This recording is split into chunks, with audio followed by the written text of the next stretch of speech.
الله الرحمن الرحيم الحمد لله رب العالمين الحاج مادو سامبا دمبيا السلام عليكم. وعليكم السلام ورحمة الله وبركاته. نبنج مادو بكر سكرك محمد دمبيا نتلي أمبا كلادو مادو نعم من كوكو لوم نعم كوبي تشودي أبلاي دوكو فاتوما أمبا ألا تنو متوا تشكلن توكو تشامو أيوة أبلاي وي كونا توي موا كنا بتو سرو كوشامانا demsena yorola sokono kenama nga abe jay pundi do be keleke ka desecho uta dabla alors to do be amani de to do be amani me ni ite to yoron ni mun esere no to jay kum ya ke to etise ka dore kulaw ayo olube o to jay kum anne be ma don olube to ki welala no bi welala yoro afor ma do e ba do tikiki ka ko ni neni nunu la ka ko do kenyo fe abeni sanja mbo olu ko yayi wa ke do de la fone ko o ka bozo be ngo bozo nya ko baksi ngo ko ta fo bozo don ba yo do ko amna na se ko na kana anta ka kana sigi ko ko barate bagari sa ko bozo ko mo le bozo ko ni o fo ada ko ala tamata ba jo gifle ni ata to ta jamala ni ko bozo ko ba jo abajo na jo na annabi tlaka continue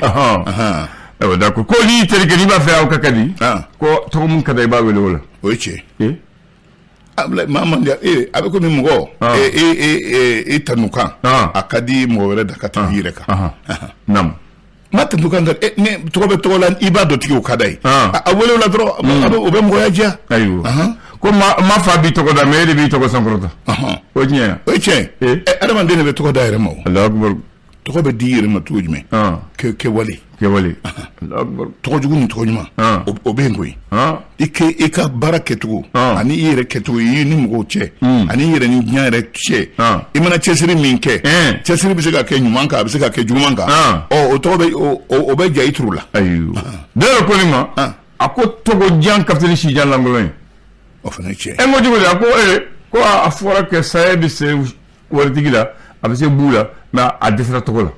ko saya desra to ko weknya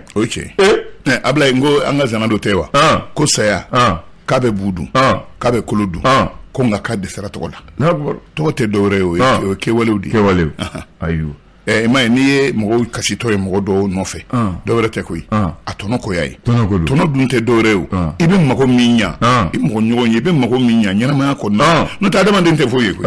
jini bo nga ni e mo bi kasi itono ko yayi e mali bi amba fo sinyeda amba fo bi to uluteo uli saramela nga amba ukala misali uli no ke bakit lele me bakit amba fo bi to alibi aba fo damonzo ba ikame ba ere be jira saka doke saka atega fo netlo ko ni ko kokolu ma foye bidon shi ko ni ni ko ba se ko ba fo ma ede daya utokote ya sokodu ali bi andumul baketa tokofo ala kile ni kere predayo ayi voilà afo toko abla tokote dorew toko ki walidi ke wale allah akbar bismillah laka toko nyumandam amina ya rabbi naka abdullah nam amba nga auzu billahi minash shaitanir rajim bismillahir rahmanir rahim nam yentene nekalot le mwanani sama fla ani mwan kili aywa abla anshira ire la kant li ire la amin ya rabbi gafo be jamana ya todi abla amman wa nga jamana amman wala aywa nga anya maliko ya anya to alama aywa anya di alama na latna jiga dan ablay foga fo mo na tiga katetuko amba ala de wele ni ko no rafilla e kana yijigida tiga ala yijigi seme rol la bay ala be jigi awo l'indicateur de nous wala mufu vraiment alu konen dakka kumana akodi dakunya kele ko garante be inde garante be abu jonda gouvernement sigini gouvernement flana sigini dongomo ko akele mbe suratu tiga ibide kabako ayo akara suratu tiga wa mo tama kamgo kuma nyonya o fene barka boyana abla o fene jijara kusula ayo wa krenkrena M5RP uluka kuma nyonya ni taka sini chaman kerala enga abla enga taka sini gona kuluba non bomono kote o la sa demsem mun be no ekono demsem yi mun fanga sugu ka fire anunka o te kalo tetan shegin sama flani muwa olu mun de kumbe joro di muwa ma usagola maw ale ni muwa mana ke fen no fe lu de ngania be sabati konga bi aboro lu avec ko be ka bobulu de bandaw ani Mokhtar Wan ni cɛ fila k'a bɛ komi ninnu de bɛ fɛ ka kotigiya kɛ ayiwa Ablaye o de gɛlɛnlen don nka hali ni bagabagaw ni wulikajɔw kɛra an ka jamana kɔnɔ dɔw minnu olu ye Gentilkɔrɔ cɛbaw ye kɛrɛnkɛrɛnnenya ɲɛmaa danga ye n'o ye Azimi Goyita ye ale a n'a ka jama ko u tora u ŋaniya kɔ dɛ ka d'a kan ko transition anw de ta don ka d'a kan anw de fanga sugu kɛ ka fira ninnu kan fɛn fɛn nana aw nana fara anw kan di an n'a sɔrɔ an ye dɔ ka baara lase ko nka anw kun tɛ se ka di kuntigi kɔ an ye tuloma ye ko bɛ minɛ anw ka dabada ma ko u yɛrɛ kun sera ka M5 yɛrɛ a b'a ka hakilina dɔw don olu la k'u bɔ o taabolo la u kɛna ka na fara gouvernement ko kura in kan transition tiɲɛ la ko bi a ye kuntilenna dɔ taabila ye mɔgɔ kan ka siran min kuntilenna ye Dramane Alu Kone ka kuma don ko kunnafoni laban in colonel denmisɛn ninnu ko u tɛna u sigi cogo si la aw ka jɛ olu kɛ wara faga ma tɔw kɛna o boson k'o sarada olu sigilen sen kan olu ka tila k'olu ta kɛ a rɔ suba bɔ nɔnɔ ye k'u tɛ jɛn n'a ye o de gɛrɛntɛ a gɛrɛntɛ bɛ yen dɛ hali kunun a gɛrɛntɛ kelen a fɔ min ye takasigi de takasigi tɛ min ye transition ye sa ko gouvernement kunun kɔrɔ lisi kun b'u bolo ko b'a bɔ colonel ninnu kɔ ka an bɔra kalama min b'a kɔnɔ ko a kɔni a bɔtɔ tɛ an tɛ jɛn n'a ye bandawudenw ani Mokhtar Wan k'olu fana jɔlen don kelen kan a fɔ k'u n'a bɔ dɛ ayiwa nka jɛma tulo bɛ anw na ɲɛma dɔlen bɛ an ma olu bɛ ka welewelema dabila an k'a kɛ ni hakili ye ayiwa Ablaye bɛɛ ko bɛɛ ɲiyɔrɔ bɛ sen nata la maa caman sen bɔra a la nka caman bɛna don a la nka Gentilkɔrɔ minnu ye fanga bin kɛ n'u lakodɔnnen don ko bandaw ni Wan u solila k'u matama wuli ta tɛ fɛ ko ye Ablaye ale indicateur kelen kɔnɔ kunnafoni laban y'a yira k'a fɔ yɛntɛmu kuma ɲɔgɔnya na faamaw fɛ maa caman minnu ni olu hakili la k'a fɔ olu dalaka mina minɛ ko yɛntɛmu kɔni i tulo ma jɔ nka k'a taara laban ban ma dɛ u ko an b'an ka laɲini kɔ foyi t'a bɔ a ma ban cɛjugu ka fɛn ni janfɛ o ye tiɲɛ bamananw ko tɛ dɛ i ban cɛjugu a ka fɛn ni janfɛ ayiwa ale indicateur dunanbugu kelen kɔnɔ ekɔliden minnu bɛ lycée Sévaré la bureau min bɛ AM tɔgɔ la o y'a wajibiya k'a fɔ ko wulikajɔba dɔ de kɛra yen kunun a barika bonyana dɔgɔkun tɛmɛnen a barika bonyana fo AM u ka bureau cɛbaw y'a yira ko ka sɛgɛsɛgɛli kɛ nin ko in a bɔra yɔrɔ min na a kun jɔnjɔn ye min ye Ablaye parti politique min ye RPM ye ale kɔnɔna la dagabɛ wuli bɛ yen bi maaw bɛ ka u ɲamada jɔyɔrɔw ma dɔw ko olu ka waati sera nka muso min bɛ bi n'ale ye musolakaw ka ɲɛmaaba in ye a ko an kana to cogo si la RPM a kɛ ci nin n'a tɔgɔ la k'an ka fara ɲɔgɔn kan k'o de da ka di an na informateur patronat ale ni au conseil islamique cɛbaw ye UNTM cɛbaw tɛ kuma ɲɔgɔnya nka UNTM a taara laban a b'a ban ma dɛ ka d'a kan min fɔra olu ye olu tɛ se k'o fɔ hali n'u y'a fɔ tɔndenw ko an ma jɛ n'u ye an ye ban min kɛ an ka wulikajɔ fɔlɔ a ko tɛ se laban ten k'o kɛ i n'a fɔ lɔnniku Jean ko ma kɛ ko n'i bɔra fo bɔ kun ka dɔn n'i bɔra i ka ye foyi kɛ dɔn n'i kumana foyi ka lamɛn min ye Bintu Fune Samake Nisekɔrɔ yɔrɔ Serifu bɛ ɲuro ale kun n'a ka jama kun ko an tɛ Bintu ko finman na jɛman na a y'a bɔ a la gouvernement in na ka d'a kan an y'a nacogo ye a bɛ sɔn ka dankari an ka ladalako la ani diinɛ yɛrɛ baara dɔw la Serifu ye nin min fɔ k'a bɛ komi faamaw ma i tulo ma jɔ Serifu ka kuma mɛn na ko muso in tali gouvernement kɔnɔ Serifu ka ye sɛnɛgali kɛ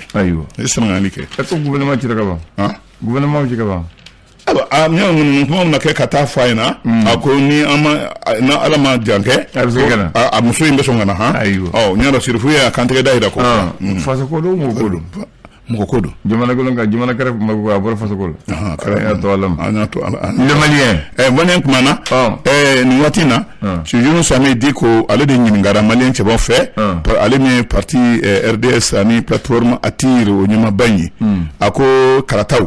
ka fara ɲɔgɔn kan ka karataw kɛ waati kelen na ka o ye bɛɛ y'a kan sɔsɔli a sariya belebelebaw k'a bɛɛ kɛ a kɛtuma la a man ka fara ɲɔgɔn kan a ka kuma kɛ n'o ye n'i ye jate yɛrɛ minɛ Gawo mara la ko jamanaden ɲɛntanci cɛ 16 olu fara ka d'a kan dama min ni u taara bɔli kɛ yen nɔ o ye ladala sanubɔre dama ye dama na kɛ ka firi olu kan Ablaye min bɛ se ka to gɔmɛnɛ kura in kɔnɔ M5 RP cɛbaw bɛ don a kɔnɔ ko u sigilen u ye min boloda an n'a bɛɛ ma sɔrɔ kolo kumaba mun b'u ka laɲini kɔ ni u sigilen ka gouvernement lamɛn o la ni fɛn ma f'u ɲɛna min bɛ u bɛ min faamuya ko olu na to kɛrɛfɛ o tɛ baasi ye u n'u ka kɛlɛ kɛ wa ni gouvernement filanan in a tɛna lafiya dɛ a tɛna lafiya ka d'a kan u bɛna gɛrɛntɛ ani wulikajɔ fara u bolo la ni se ka to Ablaye jamakuntigi ɲɛma kɔrɔ in n'o Ibrahim Bakar Keita ye an ka jamana ɲɛma kɔrɔ in ko a denkɛ ala tɛna mɛn Karim Keita ka a na segin ka Bamako dɛ dɔgɔkun tɛmɛnen a ye taama dɔ kɛ ani CEDEAO cɛbaw ye baara dɔ kɛ Bamako yan nɔ olu ka taama dɔ sen bɛ Bamako yan jamanakuntigi kɔrɔ Ibrahim Bakar Keita a denkɛ ko a na don Bamako yan ala tɛna mɛn kalo 9 a kɛ k'o kɛ tunga na a sema ko kun tɛ kɛrɛnkɛrɛnnenya tun bɛ Côte d'Ivoire de min ye i sen bɔ an ka bulonba kɔnɔ ni ale de kun ɲɛsinnen bɛ lakanako bɛɛ lajɛlen ma ani surasiw ka ko bɛɛ ma Karim Keita a bɛ Abidjan ka bini uti kalo fori don san 2020 nka a ye dɔgɔkun kelen kɛ an ka Bamako yan nɔ lasigiden dɔ ka so ka taa yɛrɛmadogo la surandonni yɛrɛ ɲinini yɛrɛ fɛ k'a bɛna na faamaw ka laɲini kɔnɔ ko foyi t'a nɔ la a b'an sɔrɔ yan nouvelle horizon kuma na min ye karata kɛlɛw ye mais yɔrɔ a bolodara transition fɛ ko san 2022 o y'a dɔnnima ye président min bɛ bɛnkan tɔgɔ la n'o ye Seydou Mamadou Kulubali ye ale taara ka kɛ patronat kɔnɔ ɲɛma dangan filanan ye mouvement min n'o ye EMK ye n'o bɛ Cheikh Omar Sissoko tɔgɔ la a ka san yɛlɛma ɲɛnajɛ ko o baara kɛra dɛ tɔndenw ye a yira k'a fɔ yɛlɛma min bɛ ka kɛ Mali politiki gungan bi ko u b'o fɛ o diyar'u ye ko nka baara bɛ ka kɛ kɛcogo min na u ɲɛ b'a nacogo min na nin ye ko u jɔrɔ la awa Ablaye waati na Jabali Segu mara la poste min bɛ Alatola o tɔgɔ la terroriste filɛ nin kana binganin dɔ ta ka olu sɛgɛrɛ mun ni kisɛ ci kɛ ka dɛsɛ a bɔra la min ye accord d'Alger ale donni bɛrɛ la diɲɛma ko u t'u sigi ka nin ko in lajɛ cogo si la a ko a tali accord d'Alger a tali k'a kɔnɔ kuma hali yɛlɛma kana don a misi kɛra jarati la k'a waleya k'a ta dɔrɔn k'a waleya Mali kunna ko olu kɔni sigilenw ma ko wa ko ni a bɛ tɛmɛ dɛmɛ fɛn fɛ k'u kɔn Malimɛ ka Mali dɛmɛ o la u sɔlilaw ma taama les échos welewele kuma na nin waati in na forum de Bamako ni y'a ta ko 21 na ye ko farafinna fɛnɛ kɛ don TGV ko la très à grande vitesse ko an kɛ farafinna man ka to kɔ an ka don y'a faamu n'an dɔn an bɛ bin farafin dɔn n'an ma bin dɔ bɛ bin Allahu akbar an président o président bɛ taa ko dodo ayiwa Ablaye conseil d'administration BNDA tɔgɔ la a ta ko 140 na a ko sera ka min sɔrɔ tɔnɔ la san 2020 tɛmɛnen na o bɛ taa jɔ dɔ bɔ miliyari 8 yɛrɛ kan waribugu ko nka u kɛlen ka nafolo min bɔ u sigikun ye min ye n'o ye sɛnɛkɛlaw tɔgɔ la a bɛ kɛlen ka sifa wari miliyari 217 u kɛlen ko olu boloda sɛnɛkɛlaw ye u k'u ka sɛnɛ kɛ u ko baara mana ban u k'u olu taala segin u ma alhamdulillah indépendant kuma na nin waati in na dantigɛli kɛlen bɛ k'a fɔ Fama n'o y'an ka armée ye ale ni Barka ninnu u jɛra ka kɛlɛ dɔ kɛ ɲɔgɔn fɛ kɛrɛnkɛrɛn na yɔrɔ la yɔrɔ min n'o ye Burkisi ye terroriste cɛ caman olu tora la mun kisɛ ci in fɛ moto 21 o de minɛra nin bamanci ninnu na ka da kan u b'u ka taama bɛɛ lajɛlen kɛ moto ninnu de la cɛba minnu bɛ yen n'olu ye M5 RP lafasabaw ye u surunna donnikɛlabaw ye ko olu y'a yira k'a fɔ ko M5 RP a ye sɛbɛn min don Cour suprême kɔnɔ k'a yira k'a fɔ ko u bɛ fɛ k'a to an ka sariyatigiw yɛrɛ k'u jɔ u jɔyɔrɔ la n'o ye CNT cili ko kuma ye sariyatigiw ko lafasakulu min bɛ M5RP ko olu kɔni siga foyi t'o la ka fɔ olu ye sɛbɛn min don sɛbɛn in k'olu y'a don dɔrɔn ka d'a kan u ka laɲini a kan ka tɛmɛ o fɛ k'olu y'a dɔn k'a fɔ taa tɛ mɛnɛ san ko sisi kɛ bɔ. siga t'o la. Ablaye nin de ye ne fana ka fɛ ko le challenger kuma na challenger kuma na nin waati in na Bandaw ani Muktar Wan ko garante taara k'u sɛgɛrɛ ka d'a kan UNTM filɛ nin ye ka n'a yira ninnu na ko an y'a bila cogo min na an b'a ta o tagakun na k'a fɔ de ko an bɛ grève kɛ Ablaye k'a gɛlɛyara dɛ. ayiwa Mali ko Mali sigilen bi a sentigɛ kɔnɔ. sentigɛ wa dɔwɛrɛ fɔ mu tɛ ne an dalen don dingɛ kɔnɔ. Allah i sigili yɛrɛ ye ɲuman ye an tɛ a maɲi. an ye jumɛn info. an fɔ ko l'ami du peuple. l'ami du peuple. on a besoin d'un ami. ayiwa Mohamed Chérif Aïdara ko a y'a yira k'a fɔ ale de ye SDM ɲɛmaa fɔlɔ ni laban yɛrɛ ye maa fɛn fɛn mana i ɲɛmada ale jɔyɔrɔ in kan i Souleyma Tama. kɛbaa ko ayiwa ko maa fɛn fɛn bɛ yen ni olu bɛ kalokolokan caman na k'a fɔ de k'u bɛ ale jɔyɔrɔ k'e b'a ale jɔyɔrɔ min na la ni kumaw ye minnu ye jantigitanw ye ko Souleyma Tama min bɛ se ka ale yɛrɛ ka nin jɔyɔrɔtigiya in k'a sinsin a nana n'o dalilu ye a y'o fɔ k'o bɔgɔrɔ dɔn kosɛbɛ. Maintenant koto Muktar Wan ko a kan k'i jɔ jɔyɔrɔ min na a ye dantɛmɛ kɛ ka wale kɛ wale min ni o ye dantɛmɛ wale ye mɔgɔ bɛ se ka hali a jalaki sɔrɔ a la don n'a nataw min ye Kenyero o bugu min n'u b'a f'a ma ko i n'a fɔ kababulon o ɲɔgɔn si min bɛ Kenyero Mohamed Kulibali ni ale yɛrɛ ye woloyɔrɔ mɔyɔrɔ yɛrɛ ye o filɛ nin ye ka na ale de ta k'a kɛ o ko denfaya k'o denfaya kalifa la k'a ko bɛɛ lajɛlen u y'a bonya n'a karama ta k'a sɛgɛrɛ a yɛrɛ yira kɛnɛ kan an bɛ dantigɛli b'o kuma la. a mɛnna o ma wele l'ami du peuple. a bɛ wari bɔ tɛ waati sara o. wala wari sera kuma filɛ nin ye. karamɔgɔ Madu sini. baara tɛna kɛ u ko farafinna Afrique ka bange dɔn Jeux de l'Afrique an ka tile parce que farafinna tun bɛ jɔnya juru la jamana fɔlɔ minnu y'u yɛrɛ sɔrɔ ko hɛrɛnya sɔrɔ olu taara ɲɔgɔn sɔrɔ Éthiopie la 25 mai 63 ka OIA créé ka kɛ organisation de l'unité africaine o don san o san n'o don sera o ɲɛnajɛ de bɛ kɛ farafinna bɛɛ la baara tɛ kɛ. Miyan ko sini baara bɛna kɛ monument yɛrɛ dɔ b'an bolo ko la Tour de l'Afrique monument ɲagaɲaga bɛna kɛ yɔrɔ de la mais n b'a fɛ ka mun fɔ ye an ka jamana ɲɛmaa mun nana farafinna ka yiriwa fana ka kɛlɛnya an na farafinna ko tun b'u ni kan ka tɛmɛ tɔw kan kosɛbɛ ka da Modibo la ka na Musa la ka na taa fɔ Alifa la kosɛbɛ ne de an b'a dɔn a yobara dɔɔni mais a misaliya ye jumɛn ye n'a ye Mali Bamako ta mɔgɔ caman ta dɔn bolon dɔ bɛ yen ani Kɛnɛda dɔ bɛ yen a dalen don farafinna ka cɛbaw dɔ la a fɔlɔ ye jumɛn ye mun tun ye fɔlɔ ye n'i bɛna taa pont kɔrɔfɛ ko la place Patrice Lumumba Patrice Lumumba tɛ Congo ka premier ministre fɔlɔ ye yanni ka indépendance sɔrɔ wa Square Patrice Lumumba a ka monument bɛ yen a jɔlen don a bisi jɔlen don ka ɲɛsin pont ma kosɛbɛ o bɛ yan place Kwame Nkrumah bɛ yan Kwame Nkrumah ye Ghana président fɔlɔ ale tun ye Modibo terikɛ de ye Alifa ye o monument kɛ a se 2000 la monument Wɛnzɛn Kulibali bɛ yen mais Kulibali tun ye voltaïque de ye ale tun ye école karamɔgɔ ye ale ni Modibo n'u baara kɛ ɲɔgɔn fɛ u ye Gaba yɛrɛ sɛbɛnni Leydi Kɛnɛdugu o Wɛnzɛn Kulibali a filɛ n'i bɛna taa Kuluba ministère de la jeunesse kɔrɔni a seleke yanni ka yaasa ma kɔrɔfɛ a bɛ ani direction de culture fɛ monument bɛ seleke nin na Wɛnzɛn Kulibali jaabe sama fitinin dɔ b'a kɛrɛfɛ n t'a dɔn ni y'a ye y'a ye n'i bɛ yɛlɛ Kuluba voilà a bɛ seleke nin a bɛ seleke maa caman ta kɔrɔsi mɔgɔ t'a jate minɛ voilà yaa Modibo ko waati la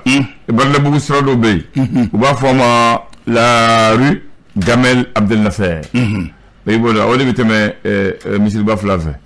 rue Paveni ni hakili b'a la o ye Abdel Gamel Nasser o ye Égypte ka président ye mun nana Bamako ye ale de ye baden ɲa teriya la ka hôtel d'amitié di Modibo ma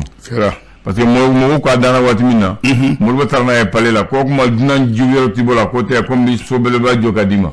o de o te lami ke to were boro bare teria era materia era alors ya la rue Mohamed 5 a suku kono ni be bodo Mohamed 5 Amadou la rue Mohamed 5 il y a la rue Nelson Mandela Kosobe premier président nord d'Afrique du Sud.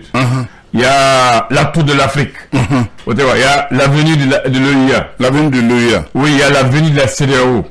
La place OMBS. Gondol Koro. Après moi là, il y a Fla Faraka. Aïwa. Fla Ibodo. Ojume. Pont Koro ani Pont Koro Fla changer Fla fait. Un type de la Katable palais de congrès là. Palais de congrès. Avenue Abdel Aziz Bouteflika. Yeri président Koro Toro. Akarate. Ni jigna fena cité là. Ni kibita jikoroni. À partir du monument. Katana faut se venir Koro tourna là. L'avenue Mohamed VI. Bon, ni bébé hein. Farafina Dionya ko to amba fo mogoye. Anga Farafina Joli avant d'ici là.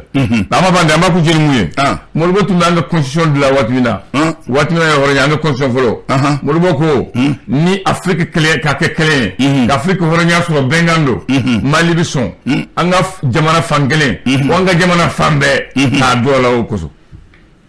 Une partie ou l'ensemble du territoire pour l'intégration. Ablay. Donc ko kunasini. Kuna sinu do wata mi documentaire do bo moro ke taka mado ni yayi mai baxi yayi ine mai parce que tu me grève la net télé ay et entre télé dail ni adoni ngama télé dail ni voilà bla ne man chenya jima zakbur we fen yira ka bene avant l'indépendance insigile ba foku insigile be ka be ka kan yire nyana mboro be shirima zakbur ni kasiradi bana kana fo fo bakari bulu kuma man kasira parce que ne miri mali bororo jan on tient de benake ni yebi ni malini ni de flene kana ira na la shidima ina fense ka fena kali mali de bini ka bo sire sanve kana bi kolongo mali de boto wala bi ko kuma ben jige alaka hine ala fena abu jogo di Selbajan ena ka sa Selbajan en 2012 mali fangale minana ko ale mun ka ala ko alaka ale bi nila ale mu yere endo baka ni ba so abi nila ko ale mu kala ay mu galala ko ale tumba fa kana ni mais abla ne won desa fa sa ne ra on funa mu galala on ni mu di ke na mali saman kana se ni kunna manata mais c'est une brosserie e bakari munte kambe